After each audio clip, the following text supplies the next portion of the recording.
మార్పు రావాలి. ఎందుకంటే సైబర్ క్రైమ్ నా కేసు ఒకటి చెప్తా. ఎన్నికలు కాకముందు నేను ఖమ్మం సీట్ అడిగితే ఖమ్మం దగ్గర అదే ఏరియా నుంచి ఒక పేపర్లు వచ్చింది.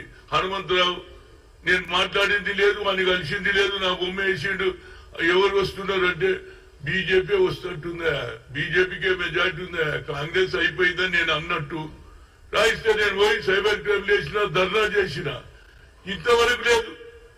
అదే అమిత్ షా ఆయన ఏదైతే మాట్లాడింది వీడియోలో తప్పు చేసిందని ఢిల్లీ నుంచి పోలీసు వస్తుందయా, గాంధీ భవన్ ఉన్న వాళ్ళని పట్టకపోతుందయా. మరి మా కేసేందిరా బాబు. నేను ఎందుకు చెప్తున్నానంటే నర్సరీ యూనివర్సిటీ మంచి నిర్ణయం వైస్ ఛాన్సలర్ గాని మాజీ డీజీపీలు కూడా చెప్తున్నారు. ఈ చట్టాలలో మార్పు వస్తే భయం ఏర్పడుతుంది. క్రిమినల్స్ లో పొద్దున్న లేస్తే పేపర్ చదువుగానే అయ్యా బిడ్డను చంపిడని, లేకుంటే అందరు చెల్లెలు చంపిడని, లేకుంటే భర్త భార్యను చంపిడని, ఇవే కేసులు అరవై చూసి చూసి తగ్గరించిపోతున్నా. నేనైతే రోజు మండలే, రోజు చంపడమే, పొడవడం, దారి కాల్చి చంపడం, ఎలక్షన్లు పొడిచడం, ఇదేమిటయ్యా? భయమే లేదు. దుబాయ్ ఏరియాలలో ఒక్క తప్పు జరగదు, జరిగితే ఉరి శిక్ష. అలాంటి లా వచ్చిన రోజే న్యాయం జరుగుతుంది అనేది నా ఉద్దేశం. అన్నిటికంటే ముఖ్యంగా నయం డబ్బులు ఏమైనాయి, నయం డబ్బులు ఎవడు తిన్నాడు అది కూడా బయటికి రావాలి. ఇక పోతే ఇప్పుడు కొత్త నడుస్తుంది టెలిఫోన్ ట్యాపింగ్. భుజంగరావు అందరి పేర్లు చెప్పేసిండు. అది వాళ్ళ పార్టీ, బీజేపీ పార్టీ అందరి. ఏది ఇది కొత్త విధానం? ఎవడు కనిపెట్టిండ్రా బాబు?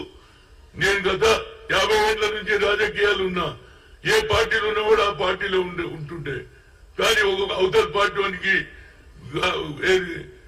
ఆశ చూపించి పార్టీలో కలుపుకునే కల్చర్ లేకుంటే ఇప్పుడు దాంతో డబ్బుల ప్రభావం కూడా అవుతుంది. మరి ఆఖరికి గవర్నమెంటే తప్పు చేయొచ్చా? ఒకరి ఫోన్ ఒకటి వినొచ్చా? ఇంతకంటే అన్యాయంతో మరి ఇది కూడా ఎన్ని రోజులు పడుతుందో నాకైతే అర్థమవుతలేదు. ఎందుకంటే అదేది లీకర్ కేసు అట్లనే అవుతుంది.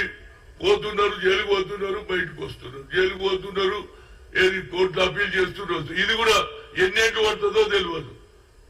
కేవలం మీడియా కూడా ఆ కేసు నడిపినంతసేపే చూపిస్తారు. ఇప్పుడు నయం మాట ఎవరన్నా అడుగుతున్నారా? నయం డబ్బు ఎక్కడ పోయిందని అడిగినరా? ఏది ఏది డబ్బు మిషన్లతో కొనే సంచులు ఏమైనాయి, బంగారం ఏమైంది, ఎవడు అడిగేటోడు? 4 రోజులు ఒకటి నడిపిస్తారు, తర్వాత దాన్ని మర్చిపోతారు. మీడియా కూడా ఒక పట్టుదలతోటి శిక్ష పడితే భయం ఏర్పడుతుంది అనేది నా ఉద్దేశం. ఉరి కూడా తీయాలి. ఎందుకు మన సిస్టమ్ మారవుతా?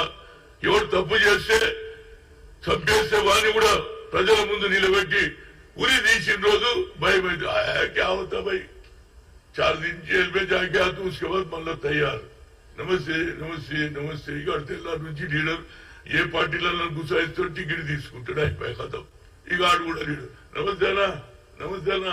ఇది ఎన్ని రోజులు రా బాబు?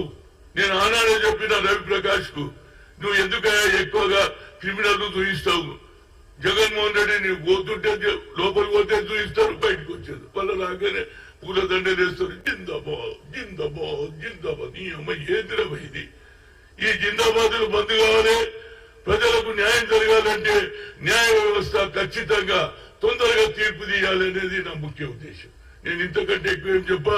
ఎందుకంటే ఎన్ని రోజులండి నా కేసే చెప్తున్నా. 2019 నుంచి ఇప్పటిదాకా నేను కోర్టు చుట్టే తిరుగుతున్నా. ఎప్పుడు పోయినా వాయిదా. ఆయన వస్తాడు నెక్స్ట్ మంత్ ఫినిష్, మళ్ళీ ఇంకో ఆయన వస్తాడు నెక్స్ట్ మంత్. ఎన్ని రోజులు నెక్స్ట్ మంత్?